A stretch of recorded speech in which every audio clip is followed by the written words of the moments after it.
रामराम शेतकरी मंडळी, मी आपला कृषी मित्र रमेश खांडेकर। आज आपण बऱ्याच शेतकऱ्यांना सांगत होतो की ऊस आपल्याला ज्यावेळेस नवीन लागवड करत असताना मी बऱ्याच शेतकऱ्यांना सांगतो की आपण आज वर्षानुवर्ष खूप दिवस झालं तेच आपल्या जवळचं म्हणा किंवा आपल्या घरचं म्हणा आपण बियाणं लावतो, पण वस्तुस्थिती सांगायचं म्हणजे आपण बघतोय की त्या व्हरायटीचं म्हणा किंवा त्या बियाण्याचं आज आपल्याला पाहिजे तसं ते उत्पन्न मिळत नाही आहे। मग ह्याच्यासाठी मी शेतकऱ्यांना एक सांगत असतो की आपण कमीत कमी एक 4 ते 5 वर्षाला तरी ऊसाचं फाउंडेशनचं बियाणं लावणं आवश्यक असतं किंवा जरुरी असतं।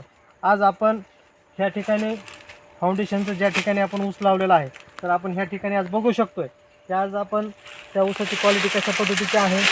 आणि विशेष म्हणजे सांगायचं म्हणजे ज्यावेळेस आपण फाउंडेशनचं बियाणं लावत असतो, फाउंडेशनचं बियाणं लावल्यामुळं आपल्या रानामध्ये बदल काय होतो ह्या ठिकाणी मी तुम्हाला दाखवणार आहे। तर आपण ह्या ठिकाणी पाहू शकतो की आज कसल्याही प्रकारचं ह्या ऊसामध्ये कानी नाही आहे, गवताळ वाढ नाही आहे, त्याच्यावर रोग नाही आहे, दशी नाही आहे आणि आपल्याला पाहिजे तशी त्याची वाढ आहे, त्याची पोषण क्षमता आहे।